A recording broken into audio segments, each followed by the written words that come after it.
Eh bien, bonjour à toutes et à tous, et merci Laurie pour cette introduction. Merci d'avoir pris rendez-vous avec nous. On n'est pas nombreux, mais c'est pas grave. La quantité vaut parfois moins que la qualité de ceux qui assistent à ça. Alors, je me suis proposé aujourd'hui de revenir un peu à la base de cette palpation manuelle et de voir un peu les paramètres un peu plus spécifiques qu'il est possible de prendre en compte quand on palpe l'utérus du col jusqu'aux cornes utérines. Alors, allons-y. Et rien de tel quand même, peut-être pour bien commencer l'affaire, à se remettre un peu en mémoire les aspects, je dirais peut-être anatomiques de ce fameux tractus génital. J'attire tout de suite votre attention sur une première chose, c'est ce magic number 7. En effet, il y a à peu près 7 points sur lesquels on peut s'attarder pour mener à bien l'enquête qui nous permettra d'établir un diagnostic aussi précis que possible, puisque de la qualité du diagnostic va dépendre bien sûr l'efficacité éventuelle du traitement que l'on va mettre en place. Alors bien sûr qu'en arrière, on commence de l'arrière par le vestibule vulvaire, qui se prolonge vers l'avant par la cavité vaginale. Vous constatez que ça fait quand même une quarantaine de centimètres, hein. Et donc, pour voir le col, il s'agit bien sûr de pousser le spéculum assez loin, vu la longueur de ces deux parties. Une autre partie essentielle, c'est le col utérin, qui, je vous le rappelle, chez la vache, a pratiquement une longueur de 10 centimètres. Il se prolonge vers l'avant par le corps utérin. On a tout de suite constaté que ce corps utérin était beaucoup plus court que le col et fait plus ou moins une longueur de 3 centimètres. Inutile de vous rappeler que c'est l'endroit idéal pour réaliser une insémination artificielle. Plus avant encore, on a les cornes utérines, d'une quarantaine de centimètres de long. On trouve enfin les oviducts, qui sont assez longs, eux, 30 centimètres, endroit de la fécondation et endroit où se passent les premiers stades de la gestation jusqu'au jour 5 et 6, moment auquel l'embryon arrive dans les cornes utérines. Et enfin, on a les ovaires d'une longueur chez la vache de 3 à 4 centimètres. Voilà ce qu'il faut garder en mémoire au point de vue taille et dimension. Garder en mémoire ces dimensions, c'est aussi voir et pouvoir distinguer ce qui est normal de ce qui est anormal lors de la palpation. Revenons, si vous le voulez bien, au premier point, c'est-à-dire le col utérin. Alors, le col utérin, bien sûr qu'on va surtout évaluer son diamètre, beaucoup plus que sa longueur. Et bien entendu que ce diamètre du col utérin va pouvoir être mesuré avec une valeur, je dirais, absolue, réellement mesurée, mesurée par, et notamment, un examen échographique. Mais, rassurons-nous, la main, l'évaluation de ce diamètre manuellement est tout à fait, peut être tout à fait satisfaisante. Et on va avoir, classiquement, une distribution de ce diamètre inférieur à 5, 5 à 10 ou plus de 10. Ça donne déjà une idée de la normalité ou pas de ce diamètre du col utérin. Pour ma part, et je vous invite à le faire, vous voyez que le diamètre, quand j'entoure le col, et c'est une étape importante pour mesurer ce diamètre, quand j'entoure le col et que je place mon index à hauteur de la première articulation du pouce, ce diamètre correspond à plus ou moins 2,5-3 cm. Et si je place l'extrémité de l'index à l'extrémité du pouce, le diamètre est de 3,5 à 4 cm. Et donc, indirectement, il nous est facile, je dirais, d'évaluer le diamètre de ce col. Alors, pourquoi évaluer le diamètre du col? Ben, notamment dans le cadre des contrôles d'involution utérine. Il est évident que un retard d'involution utérine est un facteur non négligeable d'infertilité par la suite. Donc, vérifier si cette évolution est normale ou pas. Deuxième chose importante, c'est de voir par rétraction sur ce col, rétraction vers l'arrière, de voir si, entre guillemets, le système génital est mobile. Et si cette mobilité se trouve diminuée, eh bien, on peut supposer qu'il y a un poids excessif dans l'utérus, de manière physiologique, gestation, ou pathologique, un pyomètre, ou éventuellement il n'y a pas des adhérences qui fixent effectivement les cornes vers l'avant et qui empêchent donc leur rétraction manuelle.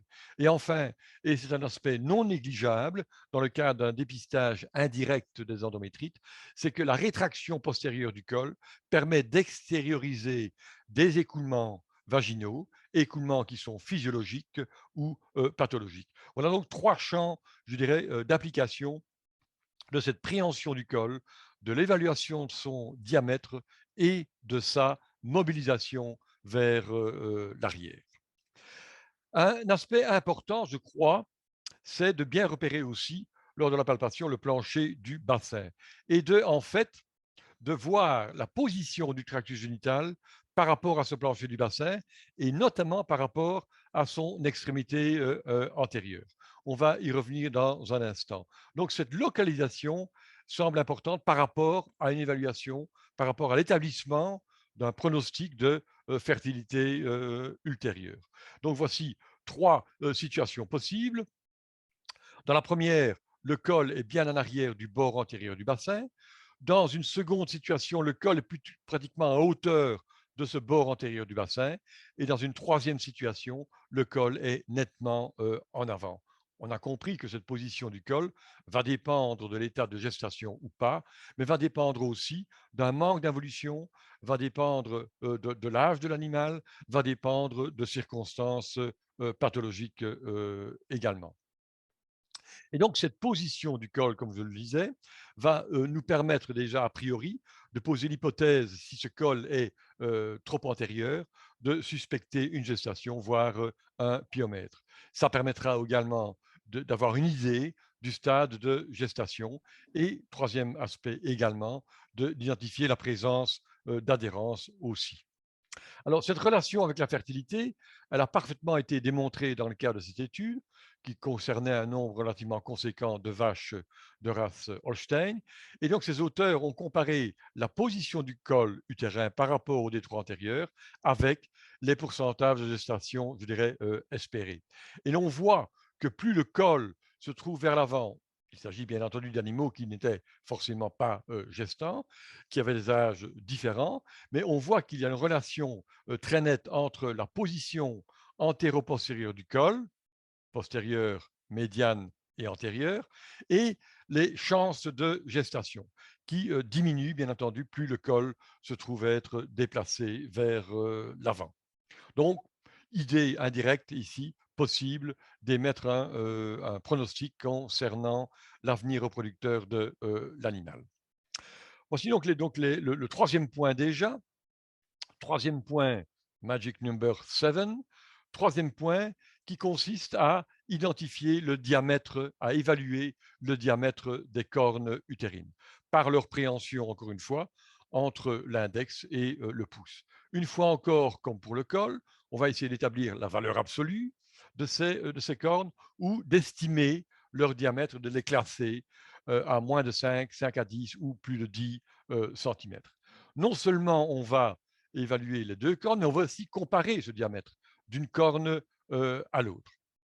Et donc, voici encore une fois cette méthode indirecte qui permet d'avoir une idée un peu plus précise de ce diamètre des cornes. Donc, il y a un aspect important, bien entendu, c'est de vérifier, un, le diamètre, et deux, de vérifier effectivement la symétrie de ces deux cornes. Encore une fois, on entre là dans le contexte du contrôle d'involution utérine, 20 à 50 jours. Hein. Rappel, c'est que la régression anatomique des cornes utérines est considérée comme terminée à 30 jours.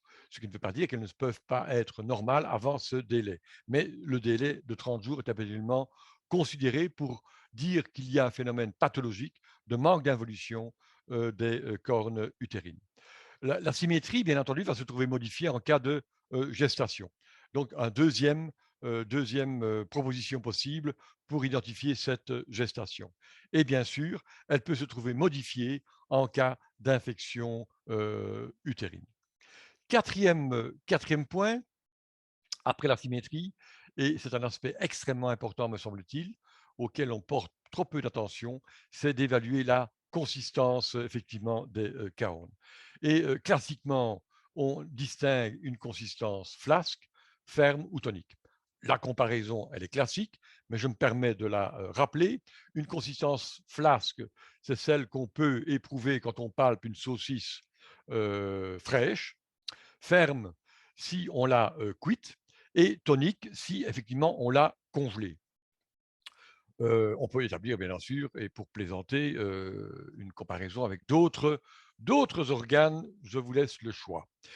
Il peut y avoir également une sensation liquidienne. Et cette perception d'une sensation liquidienne par palpation de la corne va bien entendu être relativement intéressante lors de gestation ou lors éventuellement de pyomètre. Donc, quatrième aspect, la consistance des cornes. Je vous rappelle, et ce n'est pas inutile, puisque l'insémination est un traitement, mais l'œstrus est un diagnostic. Et il n'est pas inutile de rappeler les 3 critères essentiels pour confirmer la présence d'un état œustral chez une vache. C'est bien sûr le mucus, rétraction du col, c'est une tonicité des cornes et troisième aspect, bien entendu, c'est la présence d'un follicule d'au moins 12, 13, 14 millimètres sur un des 2 ovaires. On peut, et tout à fait normalement, y ajouter les modifications, bien entendu, comportementales. Mais ça, c'est à l'éleveur, effectivement, à vous renseigner les signes sur lesquels il a identifié l'état œstrus de l'animal. Et donc, cette consistance permet aussi indirectement d'identifier, de faire un diagnostic différentiel entre un état de cyclicité de l'animal ou un état d'anestrus. Elle permet également, si tant est que l'animal est cyclé, confirmation indirecte par la présence d'un corps jaune, de préciser le stade du cycle. Les cornes vont apparaître fermes, commençons par le plus essentiel, seront donc toniques en œstrus, elles seront fermes en proœstrus et début de métaœstrus, et bien sûr, elles seront flasques en phase diœstrale, puisqu'il y a présence d'un corps jaune. Cette consistance également des cornes va nous permettre d'établir la présence d'un constat de gestation. Et je ne sais pas si pour vous c'est la même chose. Il m'est arrivé effectivement, comme vous, sans aucun doute, de faire des constats très précoces de gestation par palpation. Et il m'a toujours semblé que les cornes, vers le 30-35e jour, qui constitue un peu la limite inférieure d'un diagnostic possible d'une gestation par palpation, il m'a toujours semblé effectivement qu'à ce stade-là de la gestation, les cornes étaient de consistance augmentée. Augmentée malgré, bien sûr, la présence d'un corps jaune. Et il me semble que cette augmentation de consistance vient du fait simplement que le liquide présent dans cette corne la rende plus palpable, plus ferme. Et ça n'a rien à voir, bien sûr, avec une consistance ferme résultant d'une imprégnation, bien sûr, œstrogénique. On arrive déjà au 5e point, c'est bien sûr les ovaires. C'est bien sûr les ovaires et d'évaluer bien sûr leur taille absolue, mais peut-être plus important aussi d'évaluer leur taille relative. Car en effet, le diagnostic ovarien va se baser sur quoi? Va devoir se concentrer sur l'ovaire le plus gros, puisque c'est celui sur lequel est censé être présent une structure palpable, qu'elle soit folliculaire, qu'elle soit lutéale ou qu'elle soit kystique. Et donc, là aussi, par apposition du pouce sur cet ovaire, sur sa longueur, pour rappel, il est habituel effectivement de saisir l'ovaire entre l'index et le majeur, donc par son pédicule, et de palper cet ovaire avec le pouce. Donc, vous voyez, je fais référence à mon pouce. Donc, entre la première articulation de ce pouce et son extrémité, ça fait plus ou moins 3,5 cm et sa largeur est de plus ou moins 2,5 cm. À vous, effectivement, de mesurer vos pouces respectifs pour mieux préciser, effectivement, la taille absolue, voire relative de ces ovaires. Une autre chose importante, on peut faire aussi par comparaison. Comparaison par rapport à des fruits, en l'occurrence ici, bien connus, une noix, une prune, une noisette ou un noyau de prune.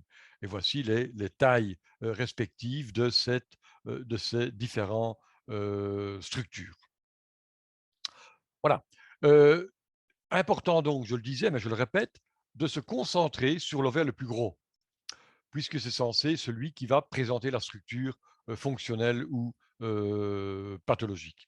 Et donc cette palpation, cette comparaison de la taille permettra de dire si les ovaires, si l'animal est cyclé ou en état d'anustrus, si, à quel stade du cycle il se trouve, s'il est cyclé, et de confirmer éventuellement un état de gestation.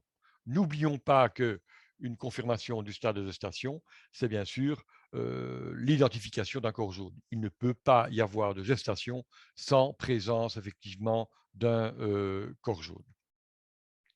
Il est essentiel aussi, je crois, et on ne s'y attarde pas assez souvent, c'est d'évaluer la consistance de la surface ovarienne. Et personnellement, j'ai toujours eu pour habitude de distinguer une consistance en surface lisse, granuleuse, et de vérifier si la zone palpée est dépressible ou pas. Cette consistance lisse, on peut faire la comparaison avec une prune, comparaison faite avec une noix. Donc la surface d'une noix apparaît beaucoup plus granuleuse que la surface d'une prune. Et d'où vient cette consistance granuleuse?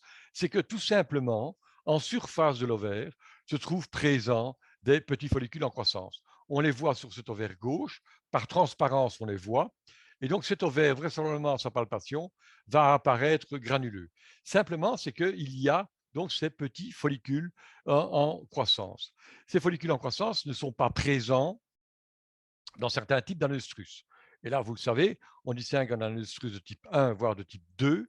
On peut très bien avoir un anestrus de type 1 où il n'y a rien comme croissance folliculaire. La surface de l'ovaire va apparaître tout à fait lisse. Dans l'état d'anestrus de type 2, on va pouvoir avoir ces petits follicules en croissance, voire même des follicules plus gros et qui traduisent la présence d'un follicule, d'un plus gros follicule cavitaire. Et donc, cette zone va apparaître dépressive. Et donc, une fois encore, c'est un élément de confirmation supplémentaire pour faire le diagnostic différentiel entre un état de cyclicité ou un état d'anustrus. Et donc, le diagnostic différentiel, ben oui, le diagnostic différentiel effectivement des structures ovariennes, ben là, vous pouvez toujours, on avait envisagé ça il y a quelques semaines maintenant, et donc vous pouvez toujours consulter cette vidéo sur ma chaîne YouTube, donc je ne vais pas y revenir. Je voudrais quand même attirer votre attention sur un élément qui me semble important. Vous êtes praticien et à des degrés divers, il vous est arrivé vraisemblablement d'accueillir des stagiaires. Et donc, comment dire effectivement qu'un un étudiant ou un stagiaire diplômé est capable ou pas, quelle expertise a-t-il, je dirais, de la palpation? Et donc, je vous propose effectivement ici de prendre en considération 9 paramètres. C'est ce qu'ont fait les auteurs de cette étude. Ces 9 paramètres, vous voyez qu'ils sont relativement simples et classiquement, lorsqu'on fait une palpation à la fois systématique et complète, et quand je dis complète, je suppose que vous avez perçu qu'il y a un élément anatomique sur lequel je n'ai pas insisté, c'est bien sûr la palpation des oviductes. Euh, Personnellement, ce n'est que vraiment dans les cas graves de salpingite, voire d'adhérence étendue au niveau des cornes, que les oviducts peuvent être impliqués dans ces adhérences. Donc, de manière systématique, je ne me suis jamais attardé à la palpation de ces oviducts. Alors, je reviens à ces 9 paramètres d'évaluation. Vous voyez que je reviens à la position de l'utérus, à la consistance des cornes, au diamètre du col, à la présence de cornes symétriques ou non, à la longueur des ovaires, à la présence ou non d'un corps jaune sur l'ovaire gauche et sur l'ovaire droit, et d'un follicule de diamètre supérieur à 9 mm, puisque tel est manuellement le diamètre d'un follicule palpable. 9-10 mm, on ne va pas je dirais, pinailler.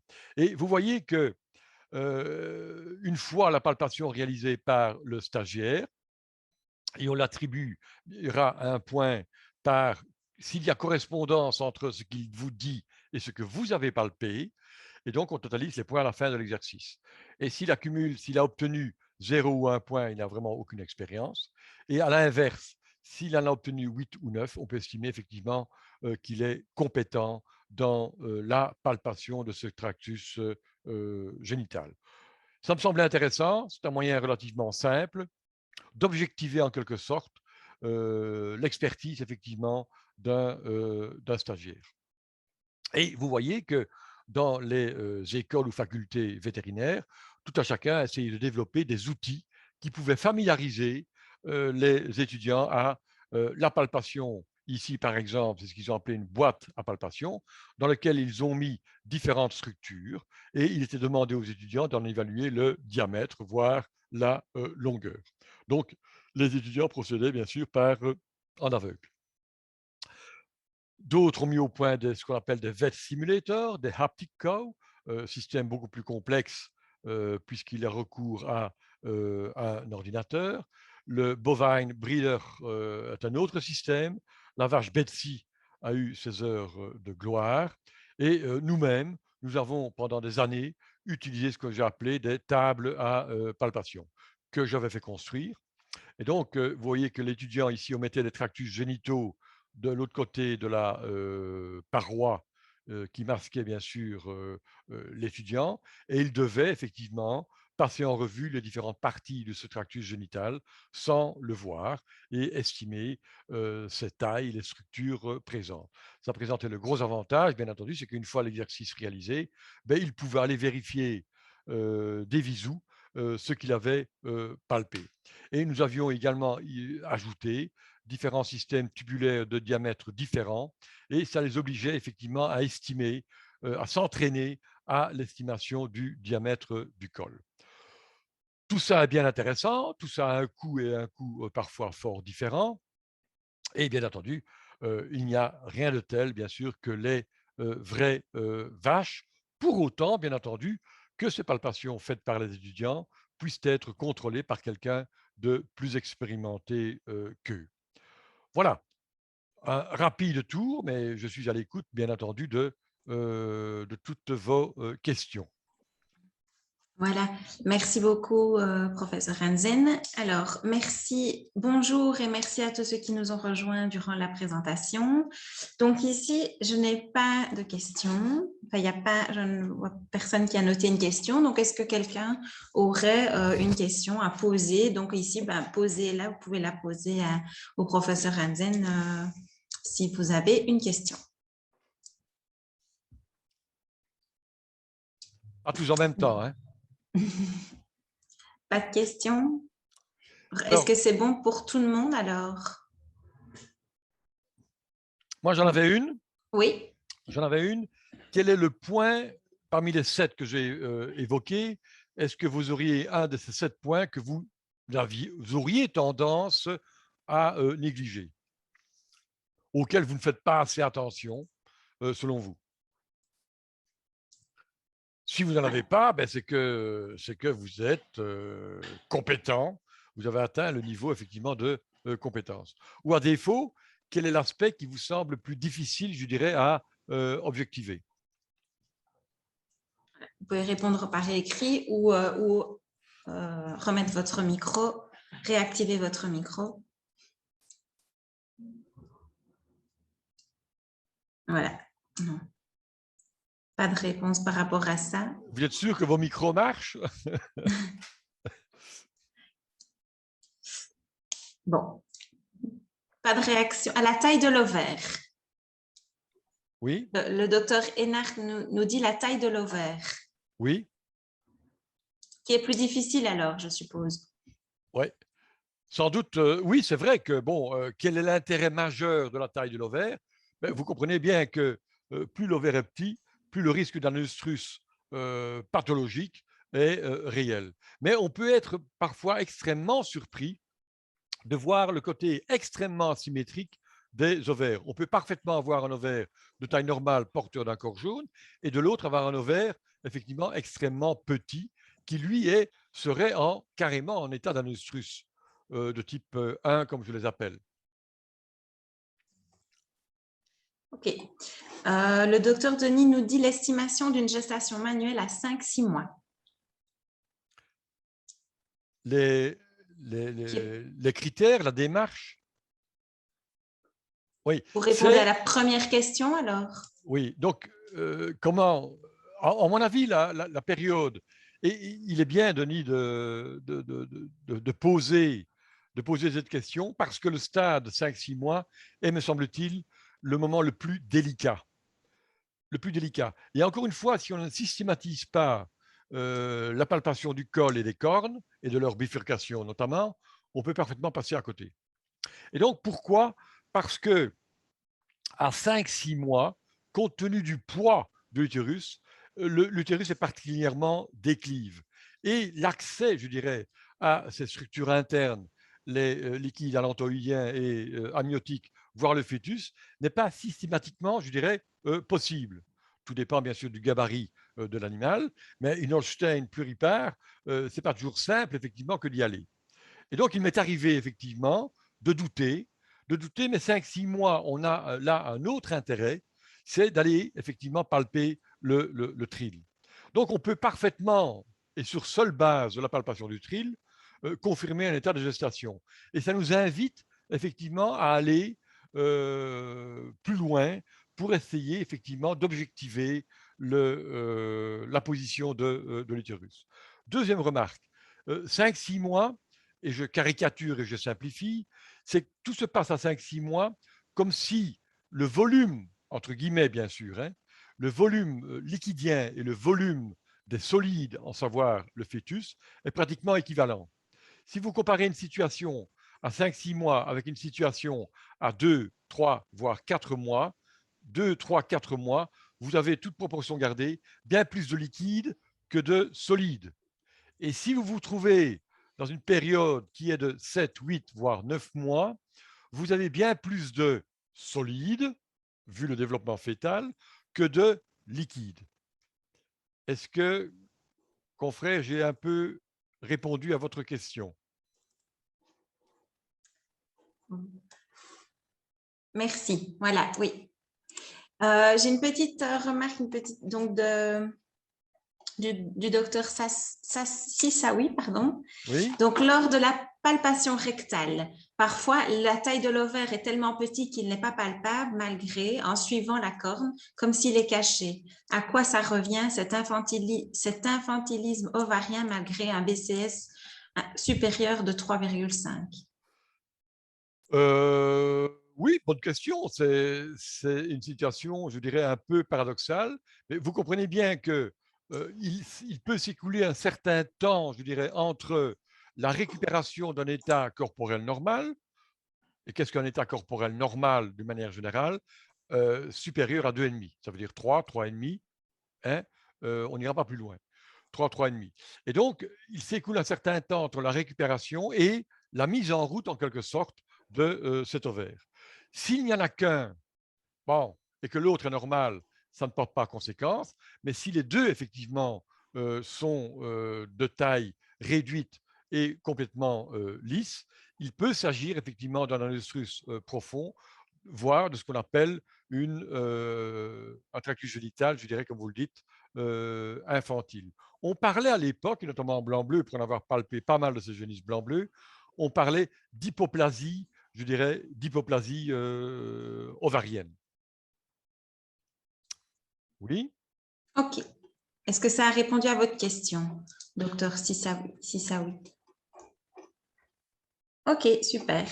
Et ici, j'ai une petite remarque, un petit remerciement du docteur de Marine, donc qui en profite pour vous remercier pour vos enseignements lorsque elle était étudiante à l'Université de Liège, donc avec Anne-Sophie, puisqu'avec Anne-Sophie, vous lui avez donné l'envie et d'aimer la reproduction, et maintenant, elle bosse à l'école Veto de Maison Alfort en repro bovine, en Ah, mais reproduction bovine. j'en suis ravi, Marine.